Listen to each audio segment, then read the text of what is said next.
What's up, everyone? Welcome to the Power Play with CJ. We're focusing on the St. Louis Blues Minnesota Wild first round series that will get underway tonight in Minneapolis. As St. Louis is kind of reeling. This isn't the same St. Louis Blues team we saw last year. Obviously, if they got off to a rough start, Ken Hitchcock was shown the door and replaced with Mike Yeo, who happened to be coaching the Minnesota Wild a year and a half ago. Now, I just want to talk about Minnesota struggling a little bit towards the season, which they were right there neck and neck with Chicago not too long ago, and then it kind of all fell apart for the Blues, for the Wild, excuse me. In the wake of the trade deadline, where they got Martin Hanzal, they were able to add some depth and some versatility, if you will, up front. But again, I still like this Minnesota team. I like their cultural identity. I like the way that they're put together. And again, the struggles the last few months notwithstanding, the last few weeks, excuse me, notwithstanding. Again, they've got a hell of a hockey team, and I think they're going to be, a team we don't sleep on. I mean, I think Bruce Boudreau's done a phenomenal job in his first season as their head coach.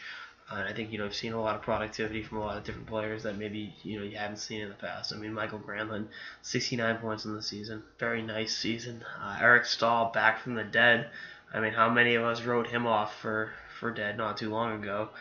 He's turned in a phenomenal season. Niederreiter, 57 points. Charlie Coyle, good friend of the show, who we'll talk about later, 56 points. 47 points out of Zucker. I mean, you look at Zach Parise having a down year, and Ryan Suter's regression start. Or, I mean, you can make the argument Parise and Suter's, regressions are starting to begin. And, so many other guys throughout this lineup stepped up and really produced and delivered in ways that I don't think the team was expecting, to be quite honest with you. So, you look at what they've got and, the group they've assembled. I think, again, this is going to be a very, very tough out in the playoffs.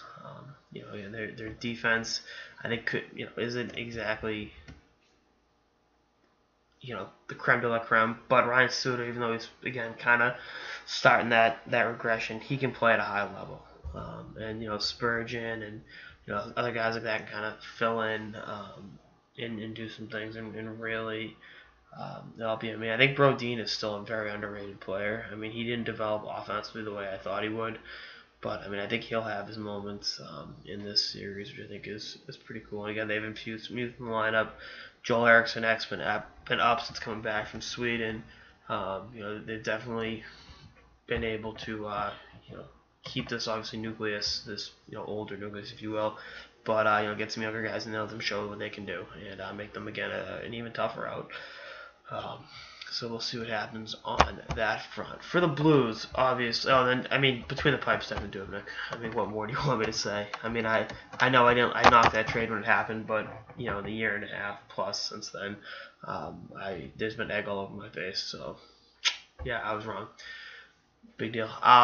So going a step further with the St. Louis Blues team, it begins and ends with Vladimir Tarasenko, one of the elite goal scorers in the game. I mean, you look at it, 79 goals over the last 2 years. 40 last year, 39 this year. I mean, the guy can straight up shoot a hockey puck better and more accurately than anyone else. I mean, he's kind of a tank, too. He's not a tiny guy to knock off the puck. And you look at what him and Jaden Schwartz have done this season. They were the Blues' 2 leading scorers. Both first-round picks in the 2010 draft. And, they've really helped carry this team throughout, big portions of the season. I like Alex Pietrangelo a lot as a player. I think, you look at the year he had. I mean, he doesn't get the credit I don't think he deserves around the league, but he's a guy that can play. And, I like Colton Parayko. They had a really good right side of the blue line, and they traded Shattenkirk, obviously. But, this Blues team isn't fucking around. They've got a lot of guys that are hungry, and again, this is they've been a team that's been on the cusp for the last few years, and unfortunately, I think they've just run out of steam. And again, I like the talent they have, but I just think their expiration date's passed. It's kind of like not to the same level of the LA Kings, but kind of sort of where like they had their run, they had their fun, if you will. Now I just think it's kind of over at this point, and that's. We'll see what happens if they can pull off a first round upset against the against the Minnesota Wild, but I'm just not seeing it. You know, they tried to infuse a little bit of youth in the lineup. They tried to, give Neil Yakupov a clean slate. That didn't work, obviously. I like the Zach Sanford trade. I think Sanford will help them down the line. Obviously getting Sanford in the Shattenkirk deal, but in terms of other guys, it's just been like Jesus. I like Dorsov and Barbashev at times, but just they haven't gotten that youth movement that I thought really could have flipped the script for them a little bit. But again, it's the St. Louis Blues. They're always going to be really good, but not good enough to win the whole damn thing. Speaking of young guys, losing Robbie Fabry for the season with torn ACL didn't help matters either. I'm a huge Fabry guy. So, I like Minnesota a lot in this series. I don't think it's going to be a whitewashing. I think it's going to be 6. I think I've picked 6 games every series. Cause I don't think St. Louis is going to just lay down and die. I don't see that. I think there's still a lot of pride in that locker room. There's a lot of guys that are really have been there a long time and don't want to go out with a whimper, if you will. And again, I think they'll throw everything but the kitchen sink at the Wild.